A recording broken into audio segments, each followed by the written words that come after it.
El storytelling actualmente se aplica en todas las disciplinas de formación.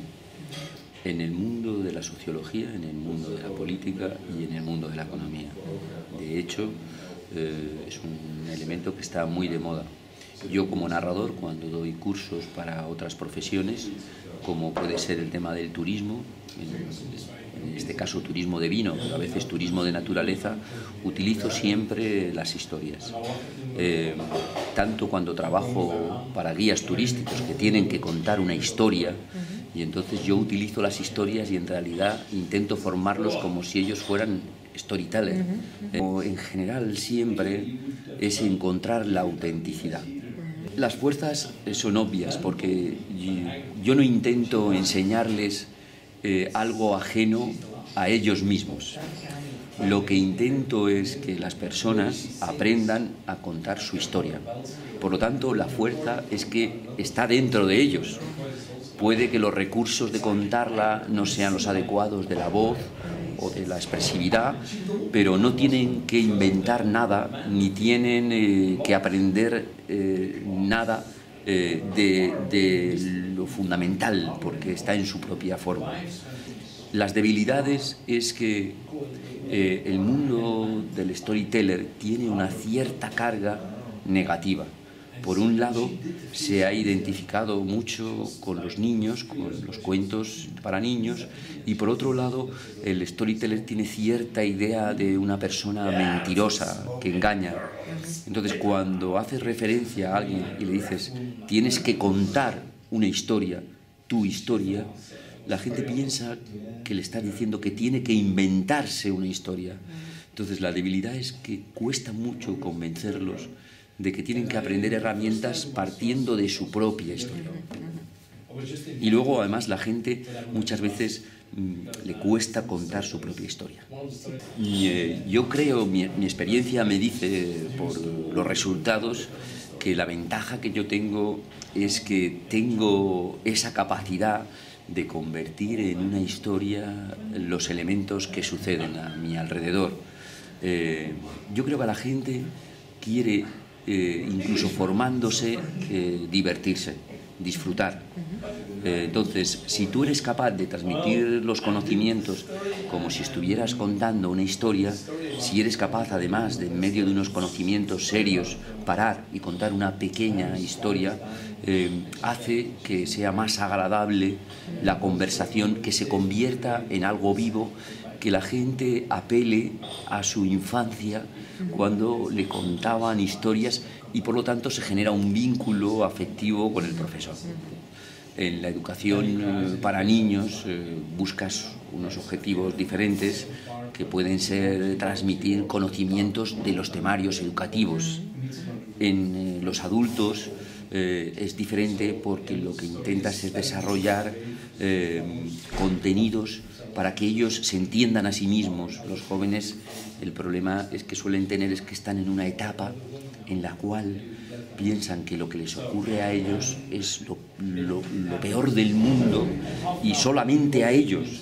Por lo tanto, las historias les sirven para entender que no es solamente a ellos, y también las historias les enseñan a ser capaces de verbalizarse con un espejo cosas que suceden y que no entienden. Con los adultos es diferente. Con los adultos es claramente un instrumento en el cual tú presentas, por así decirlo, la formación de una forma más auténtica y además con un elemento como una especie de bonito papel para que la gente disfrute. Yo creo que en nuestra sociedad, que cada día es más intercultural, la narración aporta elementos fundamentales. La narración ya de por sí, cuando la escuchas que otra persona ha vivido cosas que a lo mejor a ti te están pasando. Pero además es que puedes escuchar cómo en otra cultura, con otro idioma, con otra religión, esas cosas también ocurren. Y por lo tanto hay muchas similitudes. Y las diferencias, que también las hay, te hacen apreciar a la otra cultura. Es muy fácil que un narrador con su presencia diferente y contando historias les atraiga para entender la cultura diferente. Pero en general, en cualquier programa formativo para adultos, el hecho de tener capacidad verbal de transmitir tus conocimientos y de transmitir tus sensaciones te puede ayudar a encontrar un trabajo, a contactar mejor con tus compañeros de trabajo, incluso a presentar tu trabajo de forma más atractiva. Se han centrado tanto en la ciencia que nuestros niños, nuestras niñas y los jóvenes han perdido capacidad de abstracción y de imaginación. Y yo creo que eso, a través de la expresión del storyteller, trabajando en el aula esa faceta, esa manera, puede permitir dar eso que nos falta de cierta capacidad de describir más allá de la técnica, que también es importante, pero esto sería otra parte fundamental. Yo no soy pedagogo, indudablemente.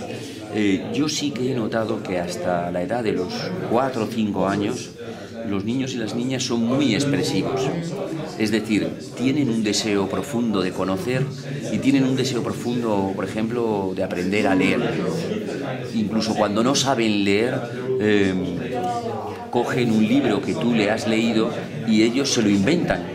Te lo cuentan el libro con lo que recuerdan, pero a partir de 5 o 6 años, cuando el sistema educativo se vuelve más formal, de pronto todo eso va desapareciendo. Yo creo que porque, sinceramente, los profesores y las profesoras tienen muchos contenidos que transmitir y necesitan ser muy formales en los contenidos, y entonces no tienen la oportunidad de generar un ambiente de relación donde los niños y las niñas puedan expresar libremente cosas inútiles. Tiene que ser todo dirigido al contenido curricular. Yo creo que un primer paso sería que en las escuelas de pedagogía y en las escuelas de magisterio los profesores y profesoras aprendieran a ser storytellers y luego pedir más expresión verbal a los niños y no tanto gramatical, porque ahora hay mucha incidencia en lo gramatical, lo cual es bueno, pero no soy muy experto porque, claro, un profesor te diría, pero es que ya nos obligan a enseñar demasiadas cosas. Pero esto no es un contenido más, esto es un contenido transversal que sirve para todo. Curiosamente, ahora mismo, donde se está enseñando narración para adultos es en las escuelas de economía. En Estados Unidos y en Francia también hay 3 escuelas en Estados Unidos y una en Francia que enseñan a los futuros empresarios y profesionales de la economía storytelling, cómo contar una historia para utilizarlo en economía. Debería estar presente y deberíamos tener más recursos, pero por desgracia no hay muchos, ¿no?